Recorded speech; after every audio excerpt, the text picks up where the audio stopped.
السلام عليكم ورحمة الله وبركاته. ازيكم يا جماعة؟ عاملين ايه؟ يا رب تكونوا بخير. النهاردة ان شاء الله هنعمل ممبار البابلز زي ما انتوا شايفين كده. ايه رأيكم في الجمال والحلاوة؟ مقاديرنا سهلة وبسيطة وطريقته سهلة جدا ان شاء الله.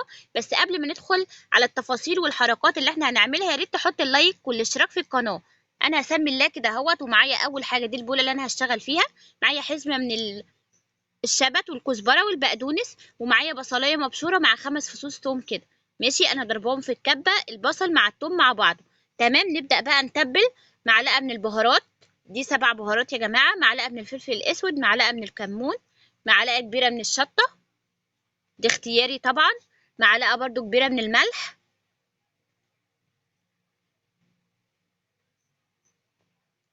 تمام، اهوت كده الملح اهوت كده. انا خلصت التوابل خلاص. نقلب بقى كله في قلب بعضه كده. الخضرة طبعا لما بتقلبيها مع البصل ريحتها بتطلع كده وبتبقى جميلة جدا. حط بقى شوية محترمين من الزيت. اهم حاجة في الممبار الزيت يا جماعة، عشان يساعدك ان انت كده وانت ايه بتحشيه يتحشي معاكي بسهولة. حط 4 معالق من الصلصة، دي صلصة طماطم اللي هي المعلبة. عندك صلصة جاهزة مفيش اي مشكلة خالص، المهم ان تبقى الطماطم متسبكة. اقلب بقى كله في قلب بعضه كويس قوي كده. ماشي، انا غاسلة الرز، هقوم رايحة جايباه ومفضياه كده على طول على الخلطة. واقلب بقى تقلبتين 3 كده في قلب بعض، كله يندمج في قلب بعضه كده. خلاص كده بقى معايا زي الفل الخلطه اهيت ما شاء الله. هركنها بقى كده على جنب واجيب بقى الممبار بتاعي. ده ممبار اهوت ما شاء الله بلدي، انا غسلاه ومخلياه زي الفل. بس هو كان طويل قوي، هقصره بس شويه كده زي ما انتوا شايفين بالمقص. وناخد حته في الطبق كده ونسمي الله بقى كده ونحشي. اهوت انا بفتحه يا جماعه ما بين صوابعي كده، مش بقمع ولا حاجه. انت ما بتعرفيش تعملي الحركه دي مثلا بالقمع. تمام، اهوت ما شاء الله هحشي كده بصوابعي كده على طول. ماشي، وطول ما انا بحشي بقوم منزله الرز كده من جوه بينزل معايا بسهوله عشان الزيت بتاعه كويس. ماشي اهوت زي ما انتوا شايفين بينزل معايا اهوت. اهوت زي الفل اهو ما شاء الله. ماشي، هخلص بقى الكميه كلها كده. تعالوا بقى يا جماعه نشوف احنا هنربطه ازاي. انا معايا خيط عادي، الخيط اللي احنا بنخيط بيه. هربطه كده من الاول خالص بحيث ان هو ما ينزلش الرز. تمام، القطعه بقى اللي انت عايزاها.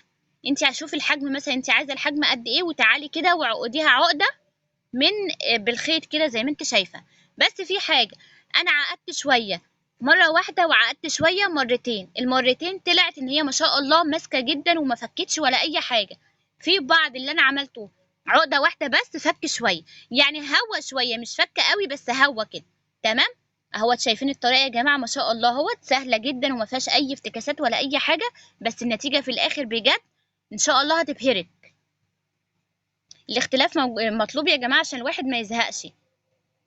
احنا عارفين ان الممبار بيتعمل ممبار عادي، لا لما نيجي نغير كده هنحس باختلاف، فاهمه قصدي؟ وبجد طريقته سهله وانا كنت فاكراه صعب، لا بالعكس ما طلعش صعب خالص. ولو حتى الحاجه صعبه احنا لازم نعملها مره واتنين عشان تبقى سهله في ايدينا ان شاء الله. يعني احنا ستات البيوت المصريه ما يقفش في ايدينا حاجه طبعا. امال ايه؟ امال احنا يعني ستات كده متجوزين وعندنا عيال كده على الفاضي؟ لا طبعا. كده يا جماعه انا خلصت الكميه زي ما انتم شايفين اهوت. هنربط كده واحده كمان ونشوف الجمال والحلاوه اهي. تبص الجمال ما شاء الله ما خدش في ايدينا اي حاجه. انا هخلص الكميه كلها زي ما انتم شايفين كده. انا خلصت اهو. انا رحت كده جبت خيط تخين شويه. ماشي، عشان كان التاني صعب شويه في ان انا ايه، لان ما شاء الله انا عامله كميه يعني، فكان صعب شويه في الربط يعني. اهوت زي ما انتم شايفين ما شاء الله اهو. لازم تسيبيه مهوي كده بحيث ان انت تدي مساحه لما الرز يستوي ما يفرقعش منك. تمام، كده الحله يا جماعه اللي انا هشتغل فيها حطيت فيها معلقه من الملح ومعلقه من الفلفل الاسود ومعلقه من ال7 بهارات. واول ما تغلي معايا هقوم منزله الممبار بتاعي زي ما انتم شايفين. بصوا الجمال ما شاء الله اهو. اول ما بينزل الميه السخنه تحس ان هو بيتنفخ كده على طول. النفخه دي يا جماعه بقى حركه حلوه قوي هقولها لكم عشان ما يفرقعش منكم في الميه. ماشي، تخصصي مثلا ابره ولا حاجه للمطبخ، او مثلا الخله اللي هي بتاعت السنان دي، تيجي بقى وتخرمي كل الممبار. ماشي، تديله شكه كده زي ما انا هوريكم دلوقتي. بصوا يا جماعه اهي الابره معايا اهي، دي انا مخصصاها للمطبخ.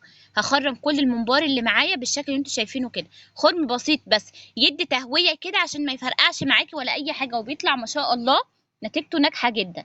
اهوت شغال مع نفسه اهوت. هغطي عليه واسيبه بقى لغايه لما شفته ما شاء الله ولا في واحده اتفقعت منه ولا اي حاجه، زي ما انتوا شايفين الجمال والحركات كده. ماشي. هديله بس اسيبه كمان شويه وبعد كده نبدا نطلعه بقى مع بعض اهوت. ما شاء الله ما خدش في ايدينا تقريبا تلت ساعه. ماشي. وكان استوى بقى زي الفل. نطلع بقى كده اهوت في الطبق على طول جنبنا اهو. بصراحه سخن قوي. هسيبه بس يستهدى شويه واجيب المقص بقى.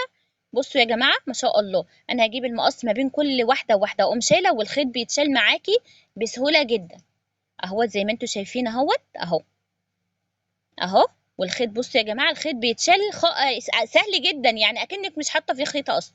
سخن بقى طاسه الزيت معايا كده واقوم مسميه الله ومنزله بقى الممبار بتاعي زي ما انتم شايفين كده اهوت. احط مثلا نص الكميه في الطاسه كده اهو. ما شاء الله شغال معايا وزي الفل. اول ما يبدا ياخد اللون هبدا ان انا احركه زي ما انتم شايفين كده، ولا فك معايا في الزيت ولا اي حاجه. الله اكبر. بصوا الجمال ما شاء الله.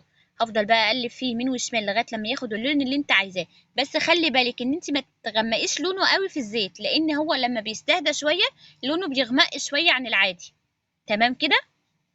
كده اللون المناسب حلو قوي. شفتوا انا مطلعاه اللون عامل ازاي؟ لما يستهدى بقى شويه شفتوا اللون يا جماعه فرق جدا ازاي. وكده يا جماعه الوصفه بتاعتنا خلصت. اتمنى من كل قلب ان الفيديو يعجبكم وتحطوا لي اللايك والاشتراك في القناه ان شاء الله عشان يوصلكوا كل جديد.